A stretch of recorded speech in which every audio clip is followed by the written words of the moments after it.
Well, good evening and welcome to Tucker Carlson Tonight. Does it ever seem like the media get weekly memos telling them how to word their news coverage? Well, if they do, this past weekend's theme was fear. On Saturday, hundreds of illegal immigrants were arrested in coordinated ICE raids across 6 states. Arresting illegal immigrants is the job of ICE, so you might think, well, no big deal. But the press apparently got the memo saying otherwise. Fear spreads across the U.S. after immigration arrests, blared one CNN headline. Fear grips immigrant communities after ICE raids, cried the AP.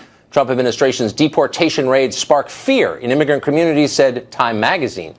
What's this new fear epidemic? Where does it come from? David Leopold is an immigration attorney and a critic of President Trump's immigration policies.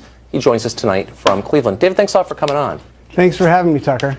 So we read today that the government of Mexico is spending tens of millions of dollars to fight these executive orders, and that they're mobilizing U.S. consulates across the United States to help people in the United States illegally remain here. Why do you think the government of Mexico is doing that? Well, I can't speak for the government of Mexico, but I can speak for the people of, that I deal with. And I think in your open, you mentioned fear. And I think it's Donald Trump. I think it's Steve Miller. I think it's Steve Bannon who are the ones who are perpetuating fear. And I think it's an overt attempt to create chaos. We need a president, Tucker, that is going to bring stability. We need a president who is going to give us confidence. We need a president who's going to respect the rule of law. And We've got a president who in the first 3 weeks of his term has got Ninth Circuit ruling against him because he's violated the Constitution. He's got a battery of lawsuits out of New York. He's got people trapped in airports, which a court took care of. This is not America. This is not what we are. We can do better.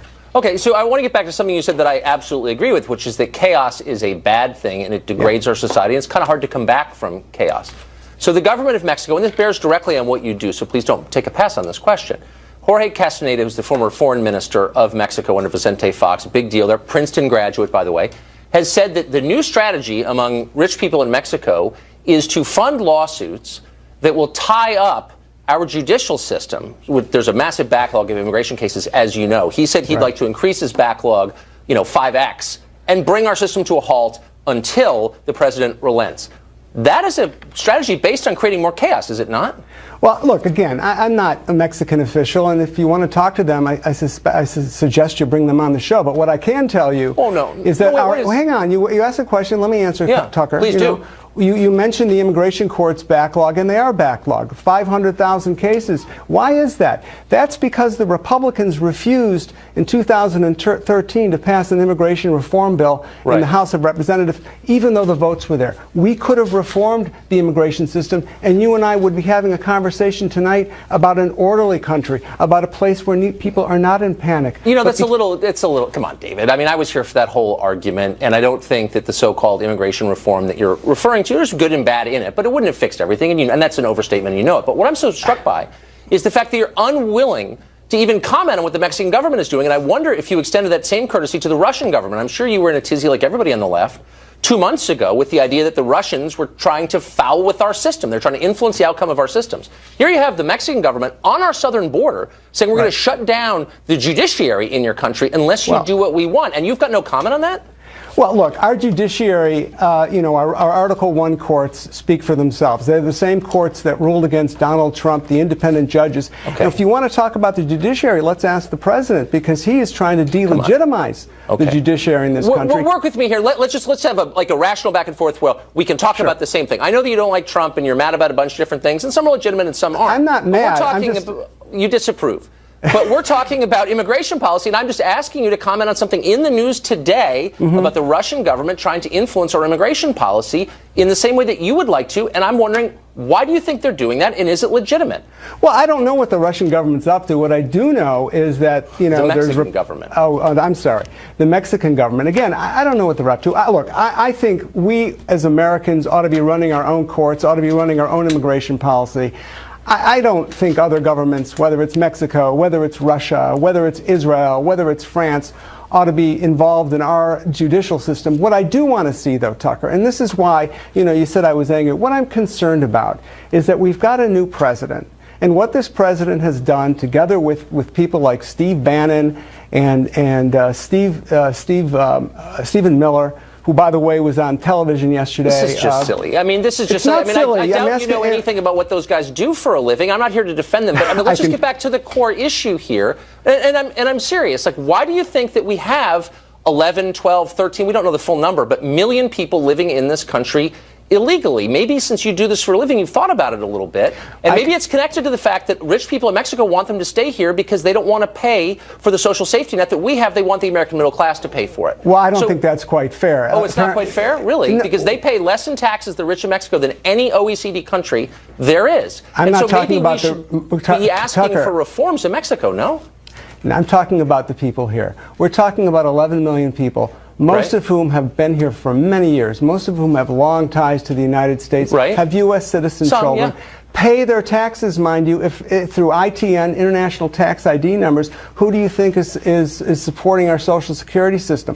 Look, the immigrants in this country came to this country like my grandfather did when he fled the Holocaust. They came here for a better life. They came here for in many cases, for shelter. What we have now is a president who wants to turn he wants to throw out refugees who are coming in need of shelter. He wants to throw out immigrants who are coming here to bring the best and the brightest. What did we see last week? We saw doctors who were thrown out of the country. Come on, Tucker. David, facts are important too. Look, you're getting into the talking points which I hear every day and are boring. I want to get to the principles here. And here's the principle you just elucidated. You said these people came here to work in search for a better life. And I don't doubt that. I know some of them, and I think you're right. But there are a lot of people who would like to move to other countries for a better life, and I'm wondering if all of them have the absolute right to do that. So just to give you one among many examples, there are a ton of poor people in the city of Detroit. It's right on the Canadian border, right across from Windsor, Ontario. Do they have the right to move illegally to Canada and go on Canadian welfare programs and take Canadian jobs? And should the U.S. government be encouraging that? Well, of course not, and that's why... Well, what do you mean, of course not? You asked me to answer your question, so let me try that. I'm just surprised. Let me try it. Tucker, let me try to answer your question. Please. Of course people shouldn't be moving into countries illegally. I don't think anybody, promotes that. What I'm here to talk about... What are you saying? You're saying that people here illegal have a right to stay. That's what you just said. You've been saying it for 7.5 minutes. Okay. So, but they don't have a right to go to Canada to do that. Only a right to come here. Like, what's the consistent theme here? Just so those following along at home can know. Tucker, the consistent theme is that we need to fix an outdated immigration system. You know that as well as I know that. That doesn't mean anything. Like, you're saying that people have a right here to stay here, even though they're here illegally, but they don't have a right to move to any other country illegally. Why the double standard? Simple question. Well, what I'm saying is that people who have contributed to this country, people who have followed the rules, people who have children that have grown up in this country, people who have paid their taxes, people who will learn English, people who will be vetted through security screenings, people who, when we bring out of the shadows, we want to know who's here. That will make us safer. Okay, so what about the people who haven't followed the rules? So the president says we want to deport people who've committed felonies, and he's tried to do that, and people like you have gotten completely hysterical about it. Should he be allowed to deport people, as the previous president did, who committed felonies? Like, I mean, yes or no? See, that's the thing. Nobody is arguing about whether or not we should deport felons or national security risks, Tucker. That's the whole point. Under the Obama immigration enforcement priorities, felons and national security risks and recent border crossers were #1 for deportation. So if Donald Trump or if General Kelly really wanted to keep these enforcement priorities in place, why did they have to replace them? But that's what they've been doing. Did you notice that the ICE roundups in the last week were almost exclusively of people with criminal records? This is the thing that we should fear? I mean, are you following the news at all? Hang on, let me push back against that. I know what ICE is saying, and I know what Secretary Kelly said today. But what we don't have with any of those reports is transparency. They aren't telling us exactly who. We've had members of Congress, Joaquin Castro from Texas, members of the Hispanic Caucus. What we want is some transparency here. I'm a little bit disappointed in the arguments that you've marshaled, but I hope you'll come back. I'll be back anytime, Tucker. Great. Thanks, David. I appreciate it. White House suggested today that President Trump could potentially fire National Security Advisor Michael Flynn over his wiretap conversation with the Russian ambassador to the United States. There's a lot going on in Washington, and for all of it, we go now to Fox News correspondent Trace Gallagher. Trace? Tucker, National Security Advisor Michael Flynn either has the full confidence of President Trump or he doesn't, depending on who you ask. And we learned tonight the DOJ warned the White House that Flynn might have been swayed by Russia. We know the White House has been reviewing Flynn's contact with the Russians and whether he discussed the possibility of the U.S. lifting sanctions once Trump took office. If true, that could be a violation of the Logan Act, which bans private citizens from engaging in foreign policy. Initially, Michael Flynn denied talking about sanctions, and Vice President Mike Pence publicly defended him. Now Flynn has left open the possibility that sanctions were discussed and has apologized to the vice president. And today the White House gave different takes on Flynn's current status. Listen. Yes, General Flynn does enjoy the full confidence of the president. The president is evaluating the situation. He's speaking to Vice President Pence relative to the conversation the vice president had with General Flynn, and also speaking to various other people about what he considers the single most important subject there is, our national security. Also interesting that the president did not use the opportunity of a joint news conference with Canadian Prime Minister Justin Trudeau to show support for Michael Flynn. Not a single Flynn question was asked during the newser, and questions that were shouted to the president on the way out were ignored. Though Trump and the Canadian Prime Minister struck a cordial note. No secret the two have vast differences on trade, climate change, immigration, and refugees. Questions concerning those hot topics were skirted by both leaders, with the PM saying he's not here to lecture another country. And breaking tonight, District Court Judge James Robart, who initially blocked President Trump's temporary travel ban, has taken another shot at the administration, saying the case is moving forward. Now, that's exactly what the Department of Justice did not want to happen.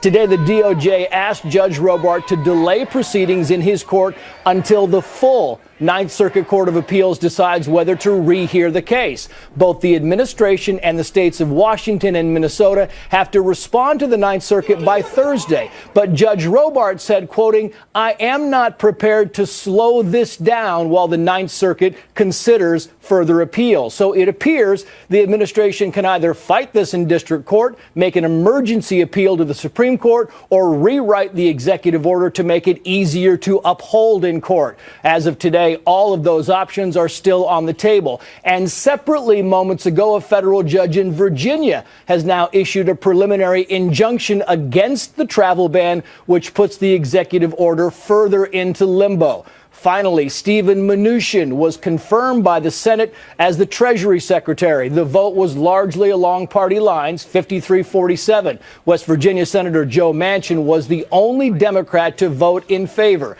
The 54-year-old Mnuchin, who was sworn in moments ago by Vice President Mike Pence. Watch.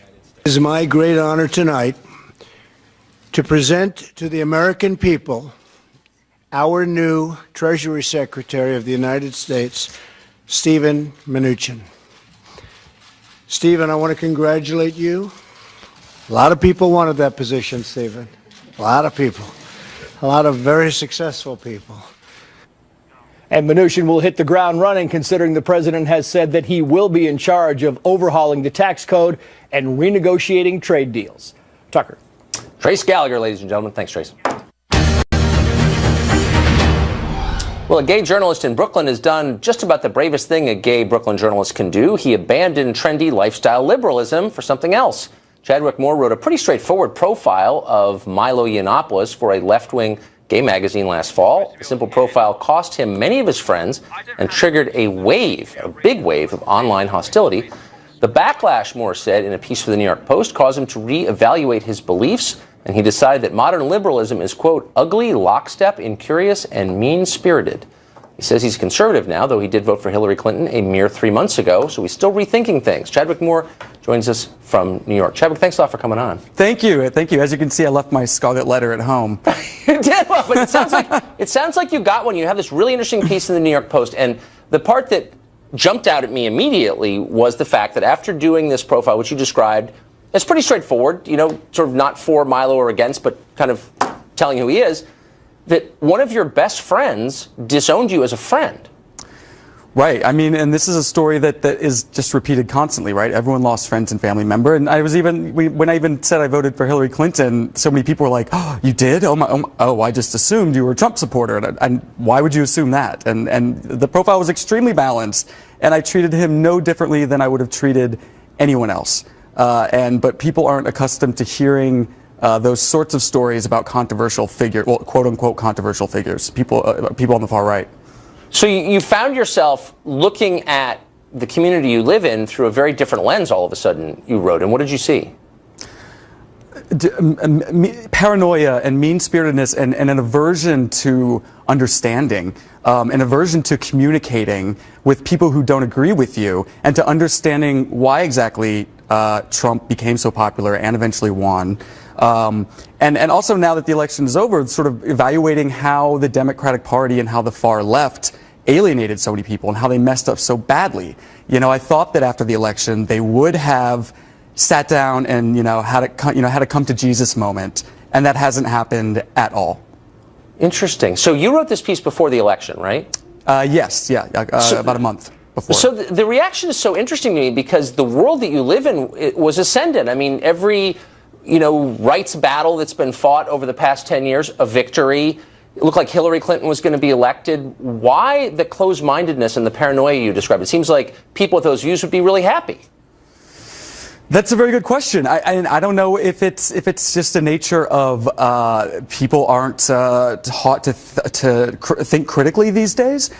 People are so locked into their social media bubbles and their friendship bubbles, and it's just this reinforcing disease of hearing your own opinion spouted back at you constantly, and just uncontrollable paranoia. It's really sad, and it's really damaging to journalism, for one. Journalists are terrified of these people. Right. And it's just very, very sad and upsetting. And, more people, but I don't think it's the majority of people, and I don't think it's the majority of people on the left. No, I don't think it is either, actually, not the people I know. But one of the saddest casualties, along with, decency and open-mindedness, is curiosity. When you sort of get in a place like that, it's very hard to be interested in people who disagree with you. And for journalists, I mean, that's just death, isn't it?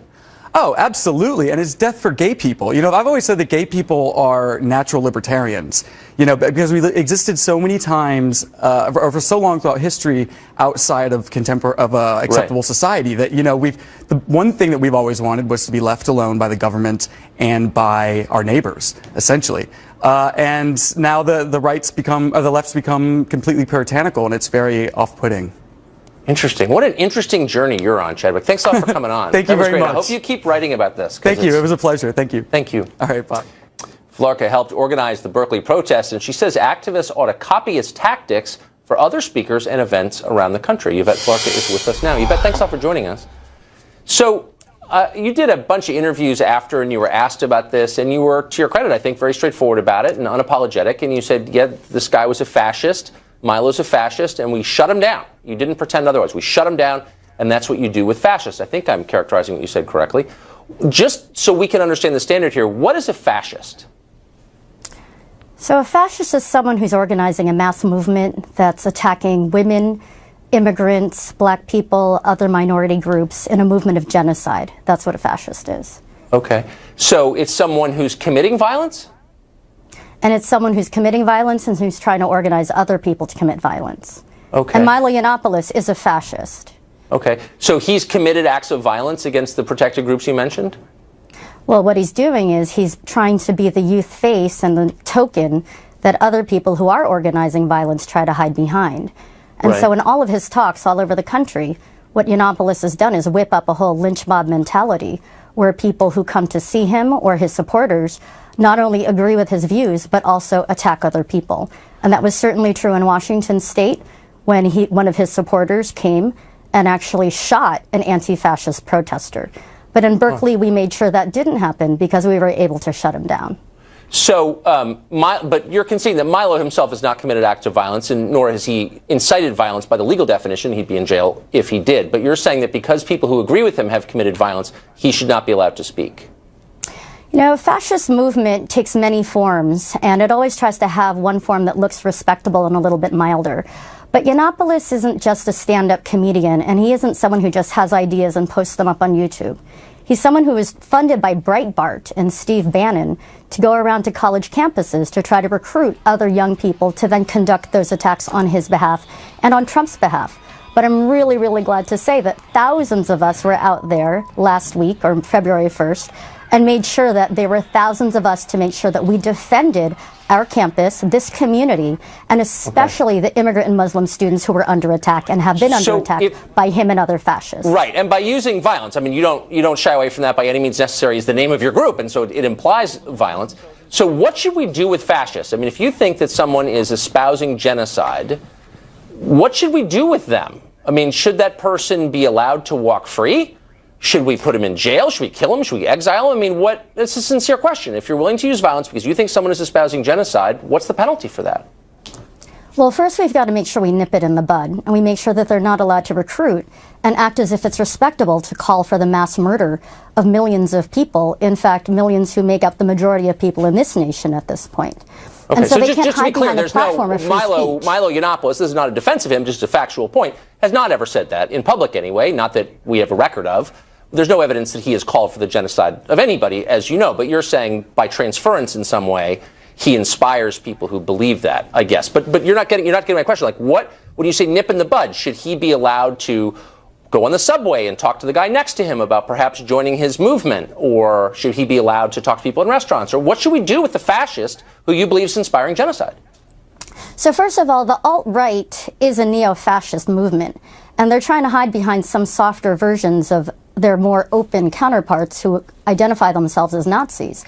But they're still part of the same movement, first of all. Second of all, when someone is trying to speak at a campus or at a rally, they're doing it not just because they have an opinion, but someone like Yiannopoulos or any other alt-righter or fascist or neo-fascist is doing it to recruit other people.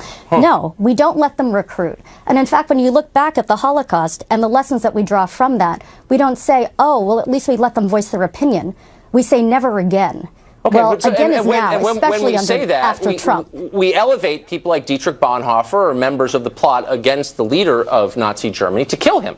So, I mean, that was the response, of course, to the leader of that fascist movement. Most people think it was legitimate. Do you think, you're not answering my question, that people like Milo, who you've decided are fascist, should be allowed to speak in public? You said they weren't allowed to speak at Berkeley. He should not be allowed to speak in corner? public to spread his racist and misogynistic and homophobic lies. No, he does not have the right to do that. What about when he's using his speech to whip up attacks on people? No, he doesn't have the right to do that. So and to spread lies about our humanity? No, he doesn't. Okay, so you're not allowed to say things that you think are untrue. Well, I mean, of course, in the case of Berkeley, no, that's not what I said. Okay.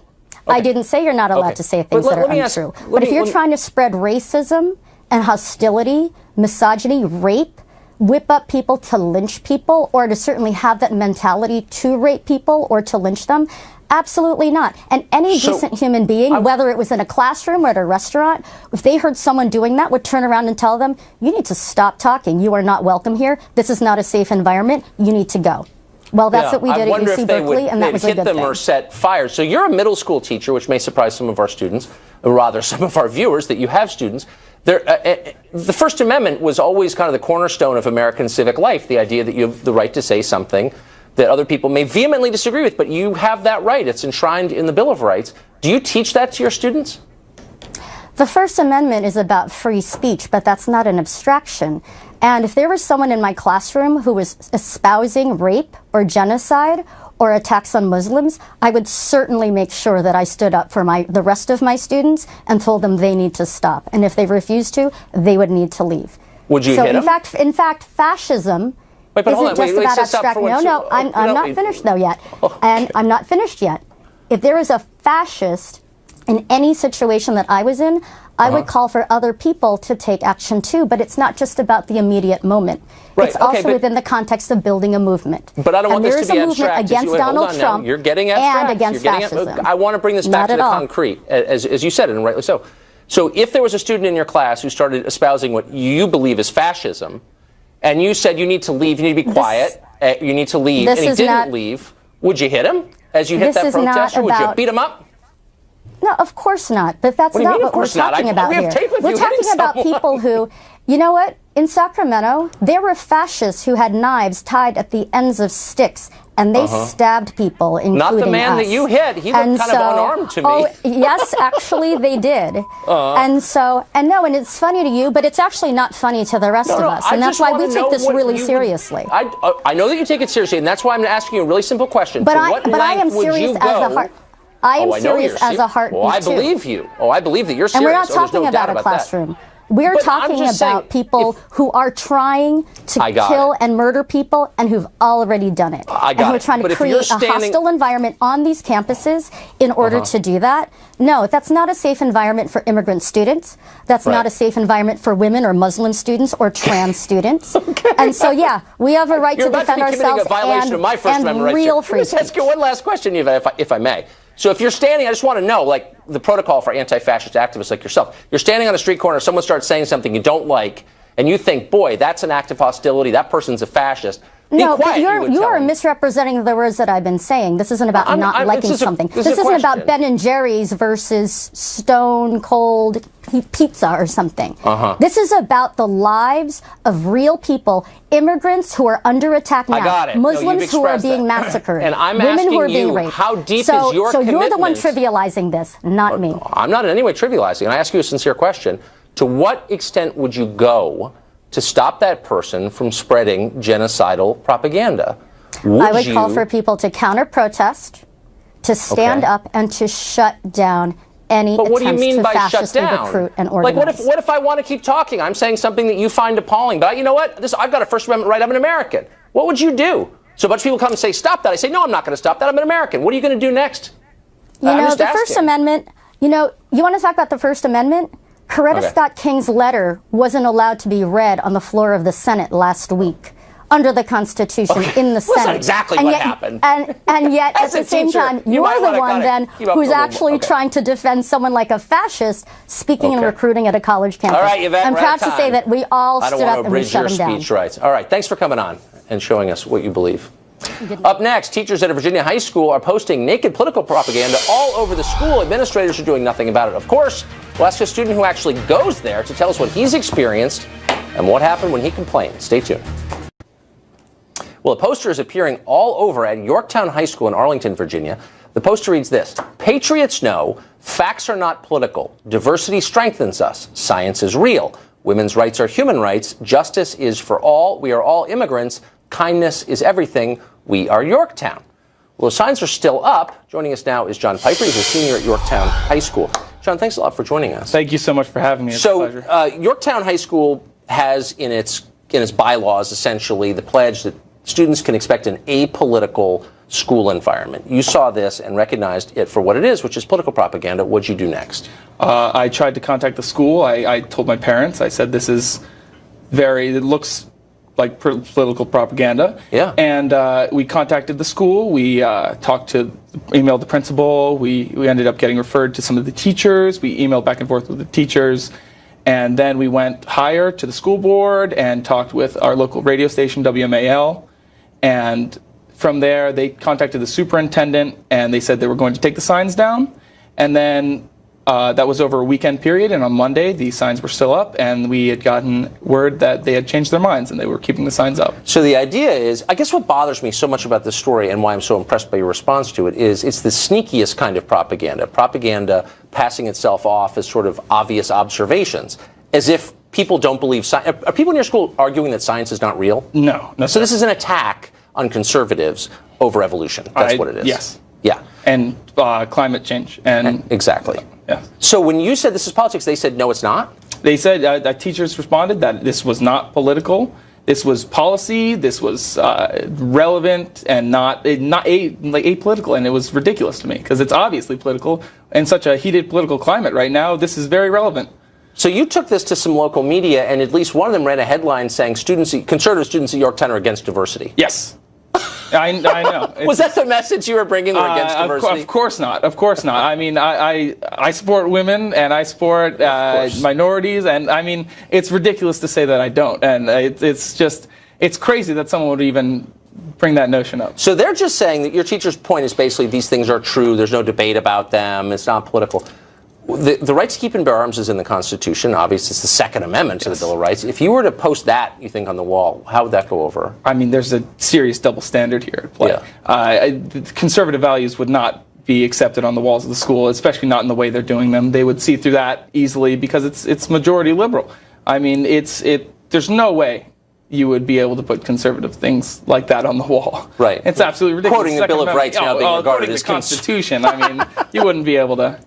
What's funny is you saw right through this, and you had the guts to confront them about it, and it didn't do any good, but it certainly says something good about you, and, I think. A lot of students saw through it, and wouldn't speak up. And I talked to our teenage Republican group, and they said they didn't want to comment because they didn't want to start anything. And I thought that was ridiculous. Come on, I mean, you've got to say something when you see something wrong like this. Amen. Amen. John Piper, Yorktown High School. Remember the name. I'm going to vote for you for Senate someday. Thank you very much for joining us, John. Thank you so much for having me. Well, that was Piers Morgan debating President Trump's travel ban with Jim Jeffries, a comedian from Australia. It was all on Real Time with Bill Maher on HBO, but Piers was hardly done. After that, he got into a lengthy Twitter spat with Harry Potter author J.K. Rowling. Rowling tweeted this: the fact-free, amoral bigotry apologism of celebrity toady Piers Morgan is, of course, why it's so delicious to see him told to F off. Piers replied this way by calling Rowling's tweet, quote, peak foul-mouthed minor celebrity anti-Trump hysteria at its most deliciously supercilious. Rowling retorted this way: if you'd only read Harry Potter, you'd know the downside of sucking up to the biggest bully in the school is getting burned alive, and so on, for dozens of tweets. But when he isn't battling beloved children's authors on the internet, Piers Morgan is the U.S. editor-at-large for DailyMail.com. He joins us now from Tampa. Piers, that was when citizens of the British Commonwealth go to war with each other, the results are unbelievable. So what was the argument Jim Jeffries was making? F off. What does that mean exactly?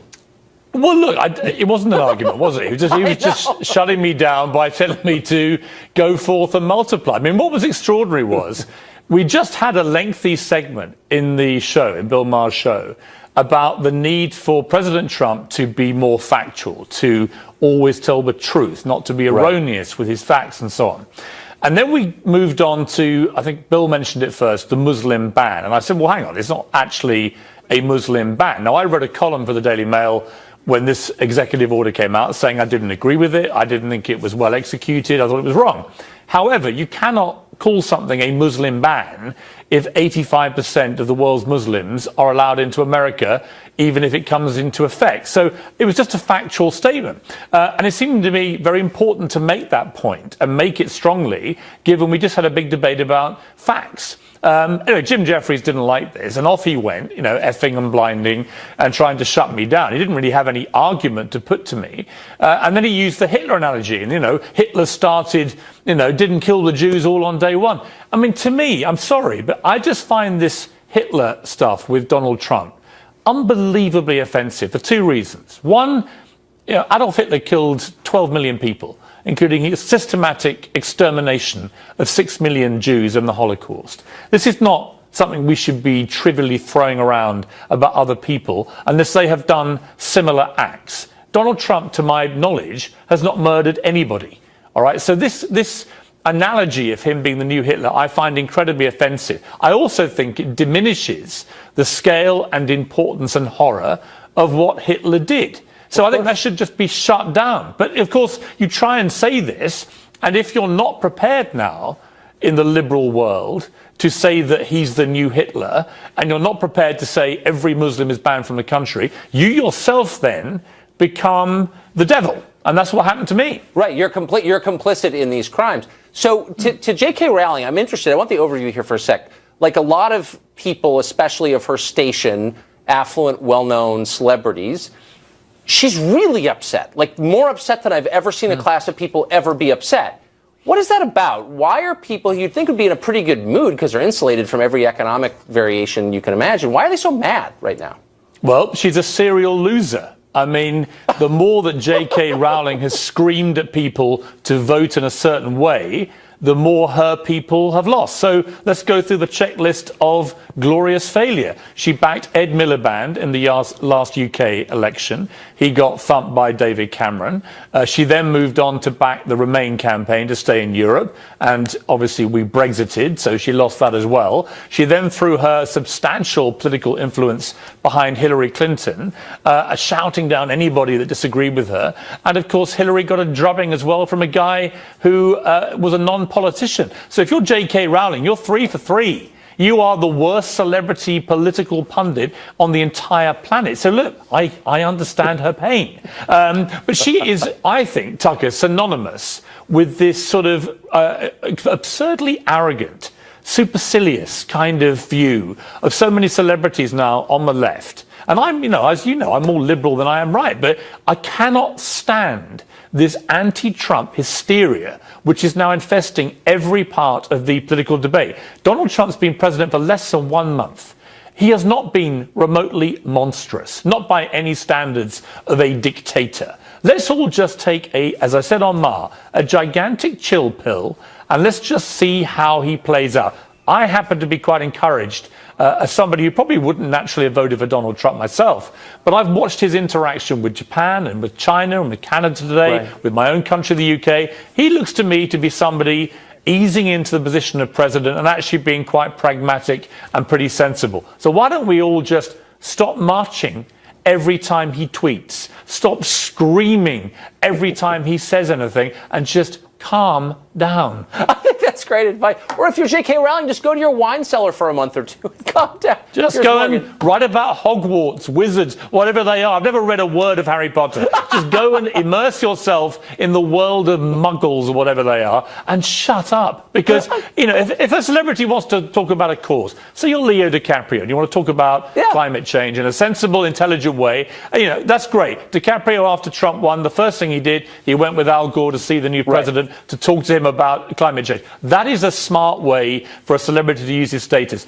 But to be somebody famous and just assume your view somehow is more important than everybody else's. And if somebody doesn't agree with that view, you must scream them down like they're the devil. I think it's pathetic. I love it when Brits fight. Piers Morgan, thank you for that. Good to see you.